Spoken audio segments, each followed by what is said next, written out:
3 years ago, January of 2022, I had a student, a fourth grade student, bring a gun into my classroom 3 days in a row. He was targeting a specific student, and thank every external being ever, she was out with COVID.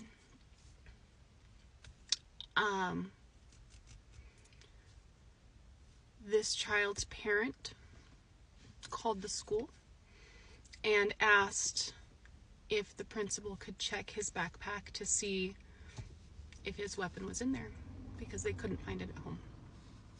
So my principal came in, took his backpack, took the student. This was at like 11 o'clock in the morning. Took his backpack, took the student, and then left out of my classroom and never came back. At the end of the day, I was not made aware of any of this.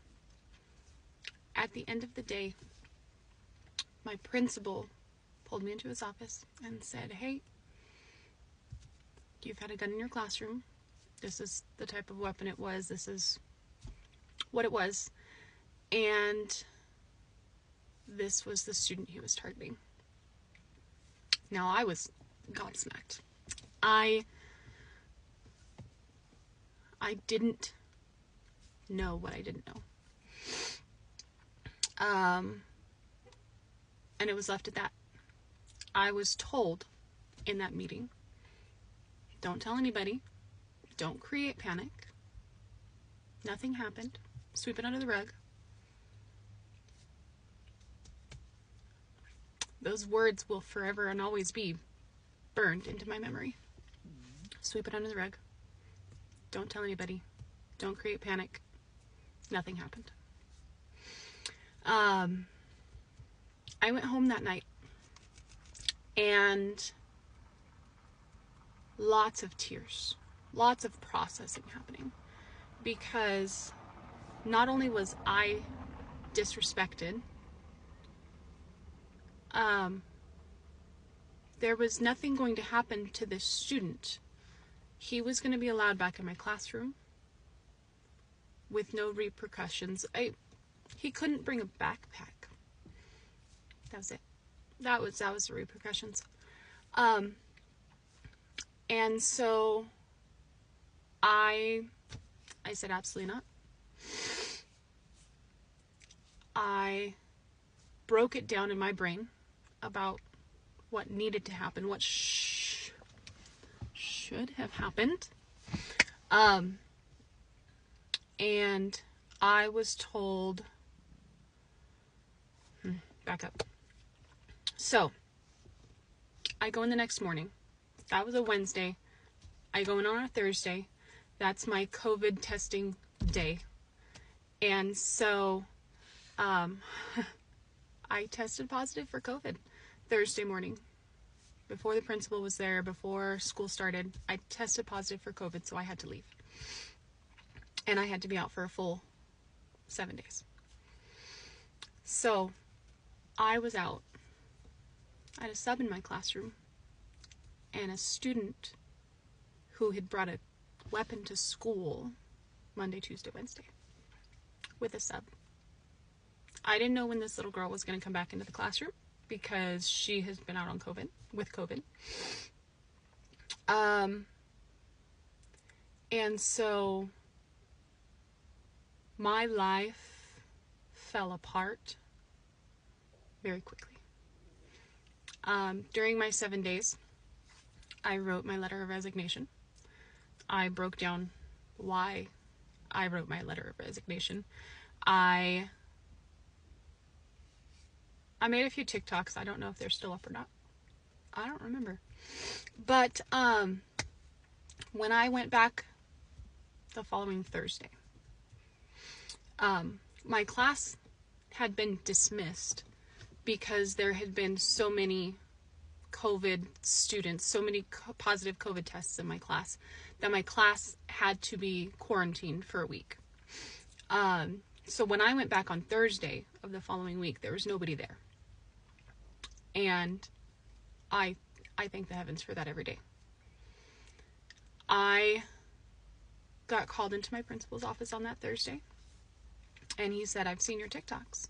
I said, that's fine. I said, I have my letter of resignation ready to go, or you will call the police and report this.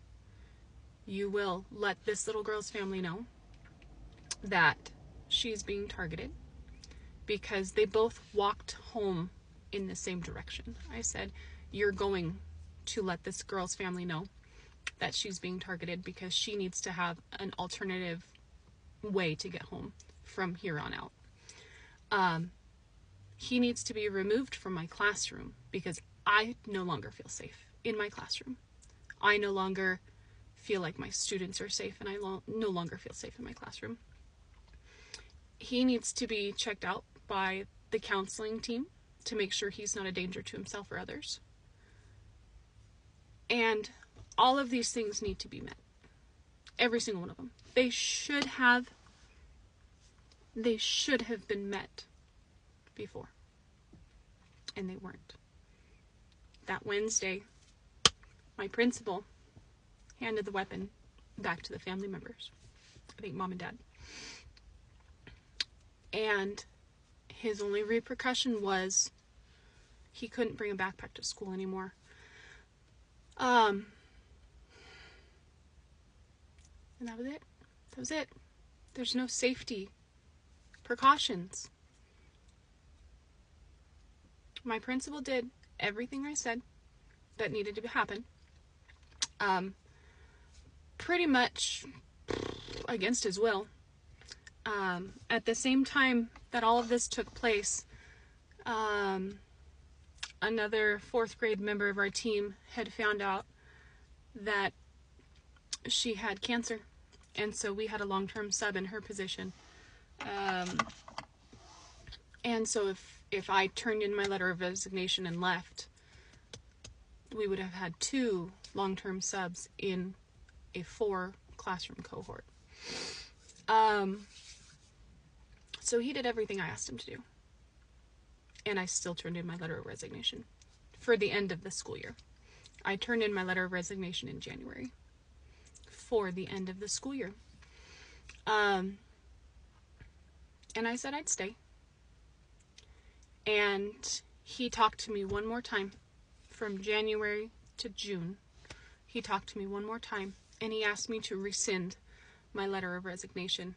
It does not sound like he had turned it in to district office.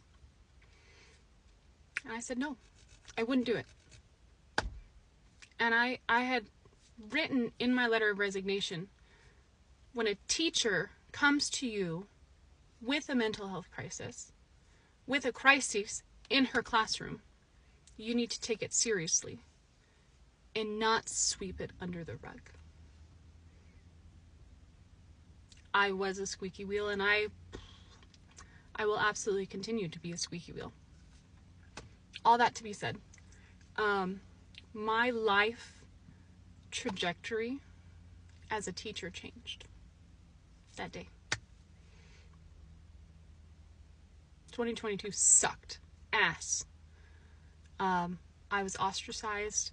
I had a hostile work environment for the rest of the school year. Every day, my door opened, I would have a panic attack, not knowing who was coming into my classroom, what they were bringing. They did not remove this child from my classroom. They removed the girl student from my classroom, but not this child. And so I had a panic attack every day for 5 months. Probably multiple times a day. I just stopped. I ignored them. Along with that, my brother committed suicide at the end of January of that year. And in March of that year, I had a foster daughter try to commit suicide in my house because the boy that she liked at school wasn't talking to her. There's more to that. But 2022, I am amazed that I survived it. And now I'm here. Clinical mental health counseling master's underway.